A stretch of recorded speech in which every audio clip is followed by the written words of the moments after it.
Prédication du troisième dimanche de Carême de l'année C. Pourquoi moi? Pourquoi lui? Comment ai-je pu mériter cela? Telle est souvent la réaction face à nos malheurs, souvent interprétée en termes de culpabilité devant Dieu, et donc de réparation venant de lui, et par conséquent comme accusation contre lui. Jésus provocateur. Oui, aujourd'hui, Jésus provocateur induit cette idée pour mieux la nier. Et il pose la question, existe-t-il un lien direct entre une catastrophe ou un drame et le péché personnel des victimes? Il pose cette question ainsi pour que les apôtres clarifient leur façon de voir les drames. Et heureusement, il répond lui-même non. Les drames vécus par les êtres humains ne sont pas issus directement de leur péché personnel. Un péché personnel n'entraîne pas un drame personnel réparateur du péché. Il n'y a pas de logique de rétribution. Il est faux, il est même dangereux de personnaliser la question en demandant d'emblée pourquoi moi, pourquoi tel proche, comment ai-je pu mériter cela. Il ne faut absolument pas poser la question en ces termes. Pourquoi moi, pourquoi lui? Dès lors qu'on pose la question ainsi, dès lors qu'on demande mais pourquoi moi, mais pourquoi est-ce que ça tombe sur lui, dès l'instant où on fait ça, on arrive à l'équation fausse, navrante, selon laquelle un péché personnel entraîne systématiquement un drame personnel réparateur.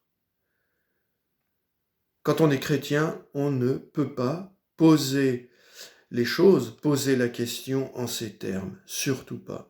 On aboutit toujours à une équation qui est fausse, qui est navrante. Établir un lien entre le péché personnel et un drame personnel réparateur, c'est au final imaginer que Dieu se sert du mal pour rétablir une justice. Il y aurait une complicité utilitaire entre Dieu et le mal. Dieu utilisant le mal pour rétablir une justice. C'est pas possible, ça. C'est pas possible, c'est pas ça le Dieu que Jésus-Christ est venu nous révéler. C'est pas ça, c'est pas ainsi que nous devons concevoir, nous, chrétiens, le Dieu de Jésus-Christ, ce Dieu auquel nous croyons. Dieu est-il à la remorque du mal? Dieu est-il à la remorque du mal pour rétablir la justice? Non. Non. Le mal reste et restera toujours le mal. Il n'est pas là pour rétablir la justice de Dieu devant le péché. Sinon, cela donne l'image d'un Dieu justicier, rancunier, qui veut régler ses comptes. La preuve de tout cela, c'est la crucifixion de Jésus, l'innocent qui n'avait rien à se reprocher et qui a quand même été crucifié. Et là, comme Jésus, j'induis moi-même une idée pour mieux la nier. Il a fait ça au début de cet évangile et moi je le fais maintenant. Alors quelle est cette idée? Ce que certains pensent en visionnant cette vidéo, ou ce qu'ont peut-être pensé les paroissiens de tout à l'heure devant lesquels j'ai proclamé cette prédication. Alors cette idée, c'est la suivante, c'est une question, c'est une remarque, mais l'abbé, c'est bien un mal qui efface le péché du monde, c'est bien la croix du Christ. Enfin l'abbé,